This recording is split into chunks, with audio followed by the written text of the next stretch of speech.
Nous sommes enchantés d'être ici avec vous et remercions les organisateurs de nous avoir ici. That's as far as my French goes. So I'll switch to English from here. Yes, we're extremely happy to be here. It's an honor, especially for me. I have, in line of Ms. Nemeth's talk this morning, found myself always as an outsider within social psychology, and have then found a home at UCL and LSE's social representations community, and have been ever since very grateful for that. So being here is a very great honor for me. I'm Babette Gekeler. This is Kathrin Friederici, and we're both based in Berlin. And we would like to talk to you today about understanding complexity in social engagement with multiculturalism. So we are kind of moving back a couple of talks being very close to your talk, Camille, and we'll make some references to this. First and foremost, I would like to just generally step back and say a lot of the discussion we've heard today and a lot of things we've discussed today about attitudes and the influences of attitudes. Our approach differs a little bit because we like to step back one more step, and we're looking at multiculturalism as a phenomenon, and we would like to understand in general what people think multiculturalism is. How do people make sense of this thing, this object? I don't think I have to go into much detail about this. Is it a topical issue? Is it a relevant phenomenon?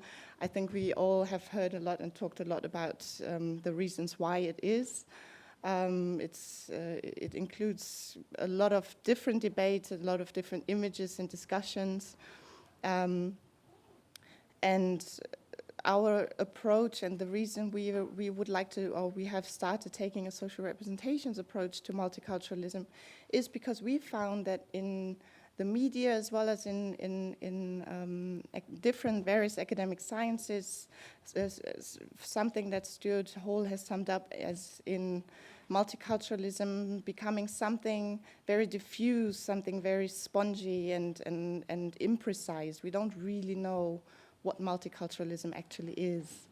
As we heard from Camille earlier on, we also found that in the literature, and especially psychological literature on multiculturalism, there's a focus on attitudes and attitudes towards multiculturalism, either as seeing it as something positive or seeing it as something negative, thereby conveying dominant ideological tendencies within different populations.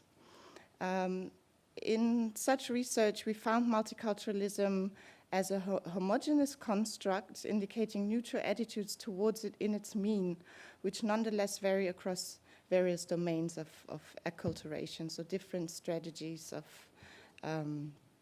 acculturation. We'd like to make a proposition that goes along with something that Moscovici said: people are producers and users of social representations all in one. We would like to understand the underlying common sense structures of knowledge and manifest beliefs held by people living in multicultural contexts. We'd like to start to understand what multiculturalism actually means for the people who live within it. We propose a theory-based multi-method approach, including both qualitative and quantitative methods, using various techniques in order to unravel that interrelationship between also things we can see is that we will hear about manifest elements of multiculturalism, but we will also hear about latent drivers that play a role. We would like to take a multi-method approach to see these different elements that belong to it. So our theory-driven methodology is based on Doise's model. Firstly, that people share a limited amount of meaning for a social object. Secondly, that shared content of social representations are structured. And thirdly, that this structure of social representation is determined by an attitudinal dimension. So eventually we will come back also to the questions of attitudes. for the sake of this presentation, and in order to keep in time, since especially it's quite late now and I know everyone's tired, we will not go into full detail about the sampling characteristics and everything. We just generally sum up various studies that we have conducted. We have taken samples in London, in New York, and in Berlin, with a total number of 209 participants, an age range between 18 and 45, so generally young adults. We've controlled for gender, nationality, ethnic background, newspaper readership, something often done especially in the UK to prompt socioeconomic status, and religion. Study A, we will refer to the qualitative investigation into the content of public understanding of multiculturalism, both in London and New York. And study B examines the everyday understanding of multiculturalism, triangulating qualitative and quantitative methods in Berlin. So our results, which will be guided along these three assumptions by Dwars. I will start with the first assumption. People share a limited amount of meaning about multiculturalism. We have also, I have to say this, limited, again, for this presentation, the results to only one of the key results, which is difference as a theme that's come out as a prevalent theme, or the most prevalent theme in our data. So we will look specifically at the issue of difference in representations of multiculturalism. In nearly all conducted in-depth interviews based on free associations, this is 96 in-depth interviews that have been conducted in London and New York. Out of those, 94 have directly discussed the notion of difference. In about 2/3 of both samples, the term difference or diverse has been discussed right at the beginning of the interview, so it's one of the first free associations, or based on free associations, that comes to the forefront of people's minds and is being discussed. One of the issues in this attempt to unearth people's spontaneous thinking, so we have worked out the dictionary of meaning that people give about this object, and difference as one of the first ones. And we found that these that this term has been symbolized in manifest elements such as food or dress, and has then been negotiated or discussed in terms of, for example, one example I'm giving here is passive exposure. So people discuss multiculturalism as in something that they are passively exposed to. Another element would be an active engagement in multiculturalism, but here I will focus only on the passive exposure. This has been found to be both positive and negative in negotiations, and I will give one quote, one interview abstract for each. So multiculturalism meant living in an area like Southeast London. It's good, it's experience, it's different, it's experiencing things, it's good, it's alive, it's healthy, it's good. The epitome of what is good, it's colorful, it's healthy, you know. And in terms of negative exposure to multiculturalism, we would find something like, sometimes you can smell what people have eaten when you're on a bus or something, and a lot of Asian people eat a lot of garlic, and Middle Eastern people, and you can smell it on their skin. I know, I get it, I eat a lot of garlic. I go and I can smell what I've eaten almost, but a lot of people really just stink. That can be quite disgusting, especially in the morning, especially for people who don't eat garlic. So we see a classic group belief, a classic anchoring in group belief, in groups. And we see here already a very clear ambivalence. There's a negotiation, and although these are different interviewees, we can see a lot of these negotiations even within single interviewees.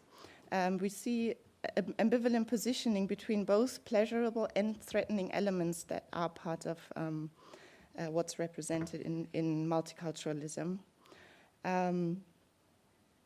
And in this way, difference here becomes both. It becomes a source of health, of aliveness, and of progressive norms, such as tolerance or freedom or acceptance. But it also becomes at the same time a symbol for threat, for confinement, for dirt, for lack of hygiene. And with this, I will let Kathrin go to the second assumption, which will confirm this even more.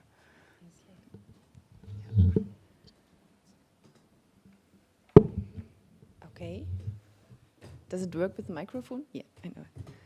Okay, that perhaps looks a bit strange to you, but I will try to make sense out of it.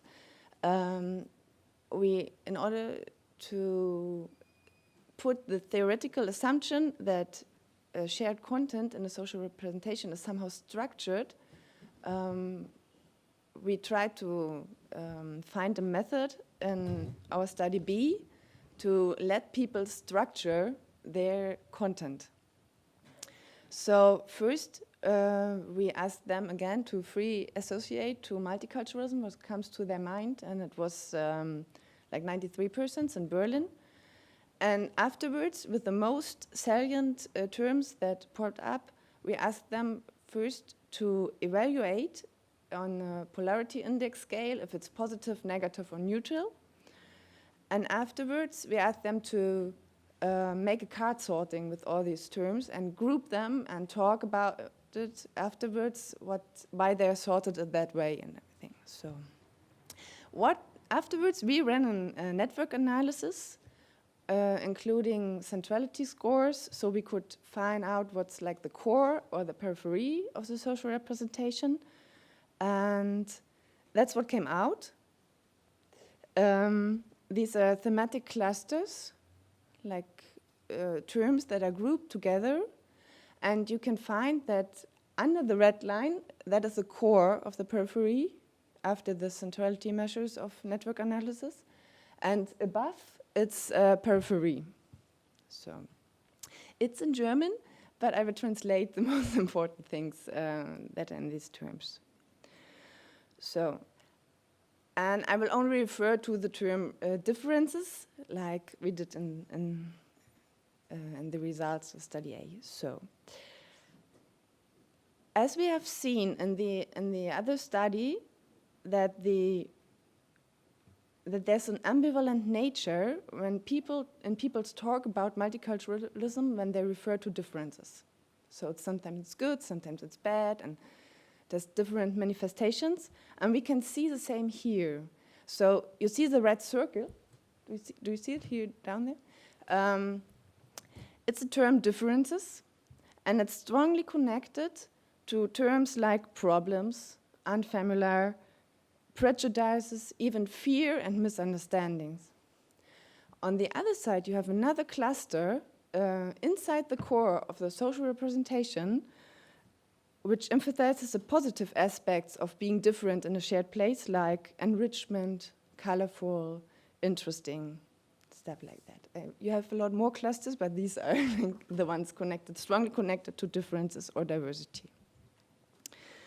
Furthermore, we find a cluster in the core of the social representation, which is cluster 1, where we can see terms that serve as symbolic anchors.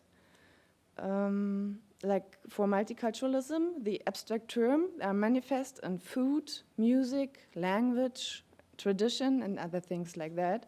So that is how people experience the multiculturalism.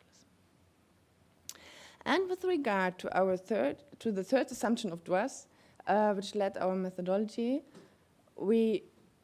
that says that every social representation is determined by an attitudinal dimension. We looked at the evaluation of the terms. So there are 3 results I want to highlight. There are a lot of more, but just 3. What you can see is that the green points are positive, the red dots are negative, and the gray ones are neutral. So what we see is, for example, that the term differences itself is evaluated as positive, but it's strongly connected with negative terms. in the same cluster in the core of the social representation. We can also see, perhaps you don't when you don't understand German, but I can tell you that terms like food and music are rated positive and strongly positively. But other objective anchors like tradition or religion or clothes are more neutral. So they really experience things are actually more emotionally loaded. And thirdly, the core of the social representation is more emotionally loaded than the periphery. So that's in line with assumptions of, for example, Wagner, who said that the core is a hot core and we have a cold periphery. So it also gives some kind of importance to some things and less importance to others.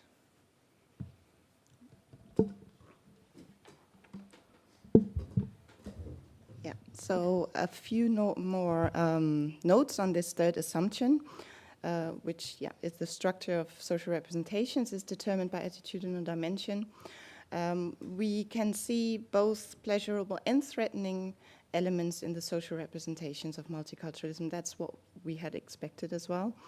And each of these elements is underpinned by an evaluative connotation. So we assume that we create what Markova talks about when she talks about dialogical tension, this dialogical tension inside this core of the representation. And we think that's crucial to give meaning to multiculturalism. It increases the perceived relevance of this social representation, of this phenomenon for each individual, since now an individual has to negotiate this tension. And the symbolic manifestations that can be sensually experienced, such as food or clothing, are represented together in an emotional or attitudinal dimension to give sense, to make concrete, to make manifest such abstract social phenomena.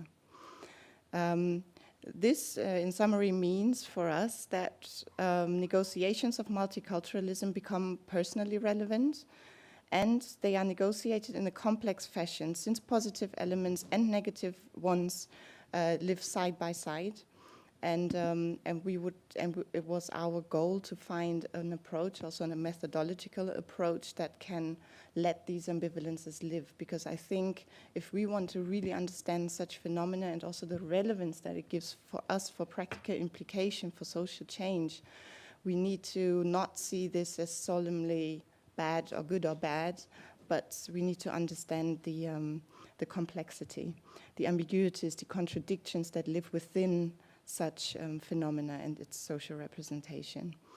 The theory-driven multi-method approach allows for this, and we also counter the methodological concern of neutrality if we're just looking at a homogeneous construct and its attitudes towards it. Again, I refer to Markova, who talks about antinomies as key features of social representations, in particular when they are objectified within antagonistic group relations. This thinking in antinomies is an epistemological characteristic of social representations, and we found that in the argumentative structures, both in Study A and in the core of the social representation of multiculturalism in Study B. So coexisting oppositional positions within a single social representation, in this case of multiculturalism, is shown, and such narrative positioning does not point to a switch across representations, we believe, but can rather be understood as a complex negotiation within one single representation, social representation. This dialogical tension, which is then found within it, can be visualized through the methodological approach of network analysis that we've done here. And therefore, we can even visualize methodologically the complexity. And as a final note, which is also open for discussion, the evaluative components of social representation, we think, build the underlying structures of attitudes And this could be a contribution to understanding attitudinal responses to multiculturalism, rather than saying the representation is an attitude. Thank you. Thanks.